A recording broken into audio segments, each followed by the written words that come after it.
What's up everyone, I'm the Kaiju no Kami and this is my quick review for the Sailor Moon Eternal movies that are currently on Netflix.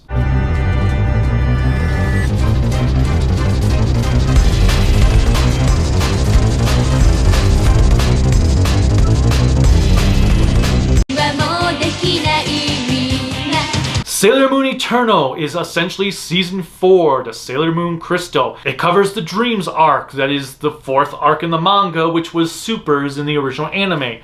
That deals with the Dead Moon Circus, the Amazon Quartet, the Amazon Trio, and Nihilenia, and, well, yeah, they're in there. They're in that movie. They don't really do much. In fact, the Dead Moon Circus doesn't really feel like a circus because you don't actually see any circus performers. They cut out 2/3 of Nihilenia and Zirconia's backstory and development that they had throughout the entire manga. In fact, Zirconia is pretty much useless in this entire thing. If it wasn't for the revelation of who Zirconia technically is, Zirconia would not have even been needed in this movie due to how pointless she was. I am happy to finally see Nihilenia's Maleficent type scene animated. But other than that, the villains were quite pointless. I mean, Tiger's Eye, Hawk's Eye, and Fish's Eye were there for like a minute to 2 minutes each. If that, it's like they come in and then within 5 minutes of the movie, they're already dead.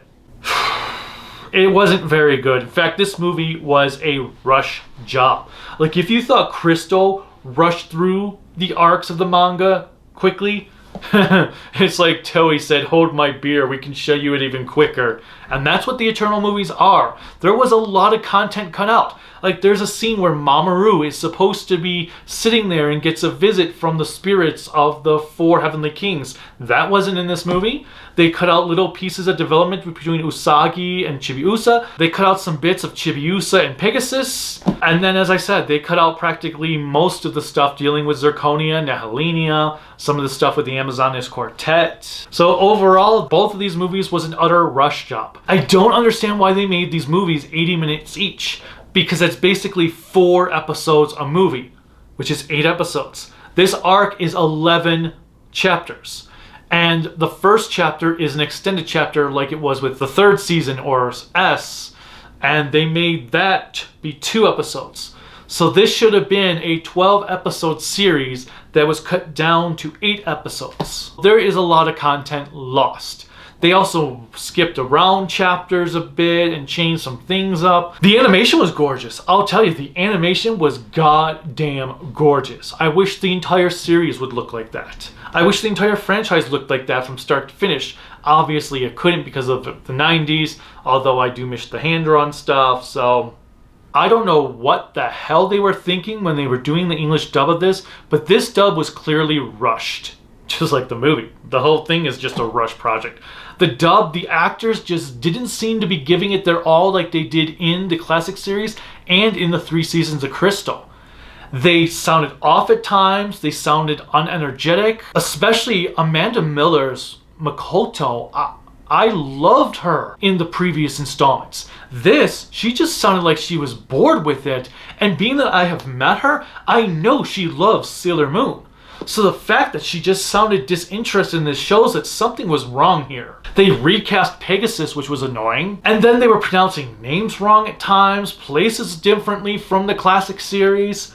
They decided to add the honorifics to the dub, which sounds very distracting when the rest of the dub for Crystal doesn't use the honorifics. Johnny Young Bosch sounded more like a Johnny Young Bosch impersonator than actually Johnny Young Bosch, even though it was him voicing Artemis. No one just really seemed to give a damn about this project, and it's a shame, because the dub could have at least made up for some of the lacklusterness in the story, but nobody cared. It was just a rushed mess.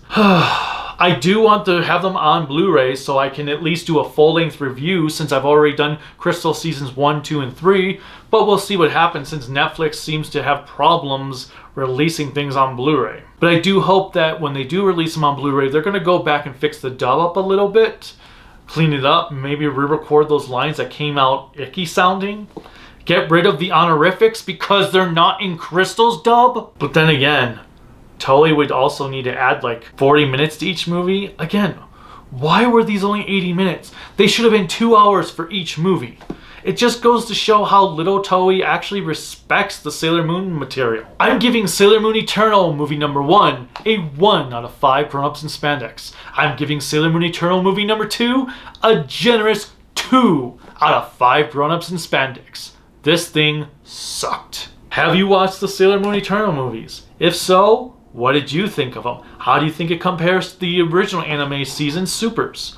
Let me know in the comments. Click like, subscribe, the bell notification, whatever else YouTube has you clicking on to support me. You can support me at Patreon Kaiju no Kami, Facebook Kaiju no Kami, Instagram Kaiju no Kami, Twitter Kaiju no Kami, and my website creativitybydesignllc.com. Until next time, bye.